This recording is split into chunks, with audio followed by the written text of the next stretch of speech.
మొదటగా మన V55 news channel చూసేటువంటి వాళ్ళు మన ఛానల్ని అయితే సబ్స్క్రైబ్ చేసుకోండి. తెలంగాణ ముఖ్యమంత్రి వైర్యులు అయినటువంటి శ్రీ రేవంత్ రెడ్డి సార్ గారు ఈరోజు కీలకమైనటువంటి వ్యాఖ్యలు చేయడం జరిగింది.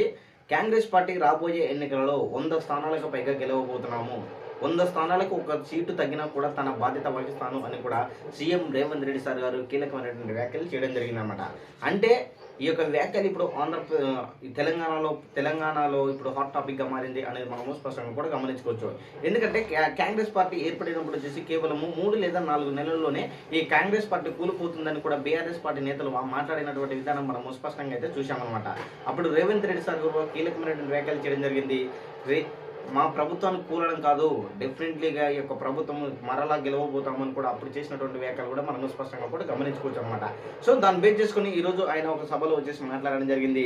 రాబోయే ఎన్నికలలో వచ్చేసి 100 సీట్లకు ఒక సీటు తక్కువ వచ్చినా కూడా తనే బాధ్యత వహిస్తాను అని కూడా సీఎం రేవంత్ రెడ్డి సార్ గారు మాట్లాడడం జరిగింది.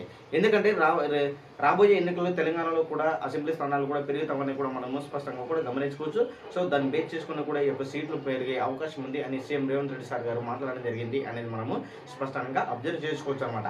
సో ఫైనల్గా అయితే రాబోయే ఎన్నికలలో వచ్చేసి 100 సీట్లకు ఒక సీటు తగ్గినా కూడా ఓటమిలో తనే బాధ్యత వహిస్తానని సీఎం రేవంత్ రెడ్డి సార్ గారు మాట్లాడడంపై మీ యొక్క అభిప్రాయాన్ని కామెంట్ సెక్షన్ కూడా తెలియజేయండి.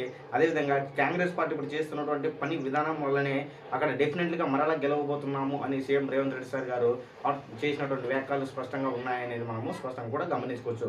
మరి ఈ యొక్క వ్యాఖ్యలకు వచ్చేసి బీఆర్ఎస్ పార్టీకి చెందినటువంటి నేతలు అదేవిధంగా బీజేపీ నేతలు ఎలా స్పందిస్తారో చూడాలి. ఇక్కడ వీడియోపై మీ యొక్క అభిప్రాయాన్ని కామెంట్ చేయగలండి. Thank you.